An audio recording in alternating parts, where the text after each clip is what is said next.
What's going on, everyone? I hope all of you are doing well. Welcome to day 23 of the Halloween Horror 3, and for day 23, I will be reviewing The Burning. This was a first time watch for me, and this was a lot better than I was expecting. Definitely has that Friday the 13th vibe going on, and there's also a few familiar faces in this movie. But basically, the story is you have this camp groundskeeper, Crosby, who some of the, I want to say like 5 years prior, some of the kids at the camp pull a prank on him, which actually ends up causing it kind of backfire. Pretty much, well, doesn't kind of, it pretty much backfires, and he gets burnt up, and then he comes back to the camp and starts taking out the camp. What do they call it? The campers. So, yeah, there's definitely some Friday the 13th inspiration and vibes going on with this. Now, the kills in this are pretty quick. They're not as gruesome as you would expect. Crosby, he uses a pair of scissors. As you can see here, they don't look necessarily like those. I apologize for the glare. But yeah, he uses this freaking glare. He basically uses these to take out the campers, and there's a infamous, boat massacre is what they call it. Um, that's just kind of quick and brutal at the same time. Um, so if you're not that big into horror, but you do enjoy some decent horror films, this one, it'll be like a quick and easy when it comes to some of the gore. It's not like your over the top type of gore that you would see in a lot of movies.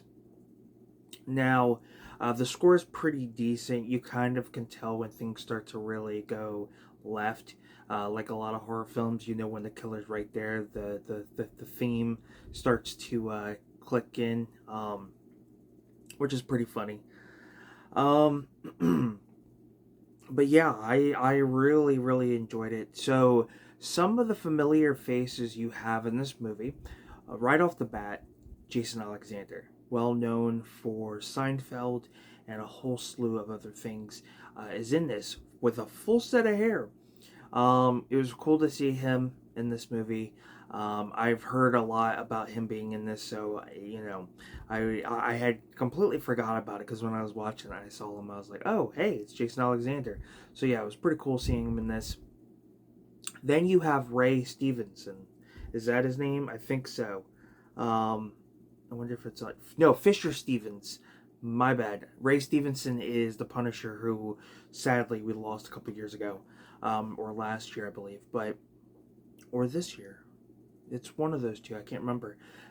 Fisher Ste- I see. I always confuse my actors. Fisher Stevens, who's well known for Short Circuit, Super Mario Brothers, Hackers, I believe, as well. And there's a few other movies, but yeah, he's in this. At first, I couldn't recognize him. I was like, when I saw his character, I was like, why does he look familiar? Like I'm not putting two and two together until I looked up the cast and realized, oh wow, totally unexpected.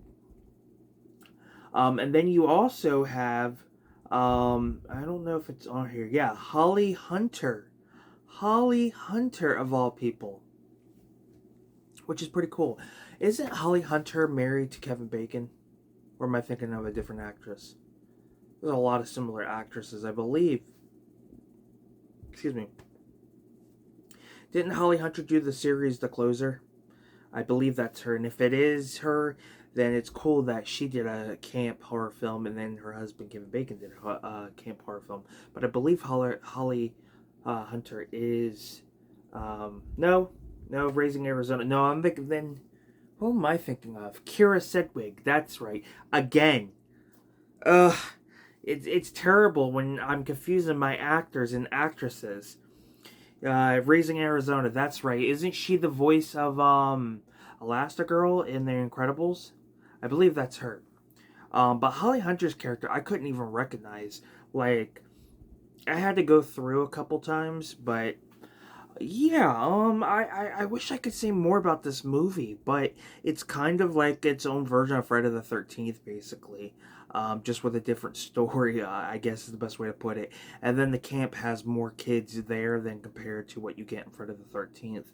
But it was interesting that, you know, the victims in this movie weren't as more as you would expect, because there are characters in here you think that they may be, you know, killed off by the villain Crosby in this, but surprisingly, it wasn't them. Um, so yeah, like I said, wish I could say more, but check it out. I think it's something you guys might be into for those who may have not seen it. But I really enjoyed it, and it was a lot better than I was expecting for sure. This might be an upgrade down the road because this Blu-ray is a 2K scan, right? I don't even know. It doesn't even say. The Blu-ray looked alright on this. I will state that, but I feel like the 4K would clean it up a lot better. So that is the possibility down the road. But nonetheless, that is my review for day 23 of the Halloween Horror 3, The Burning. So if you guys seen it, let me know down below. Give this video a like if you enjoyed it. Subscribe to the channel for more content. And check out my eBay store. Link will be down in the description. I'm Film Talk with Mikey. Till next time, guys, we'll talk films. You guys have a good one. Take care, and I will see you soon.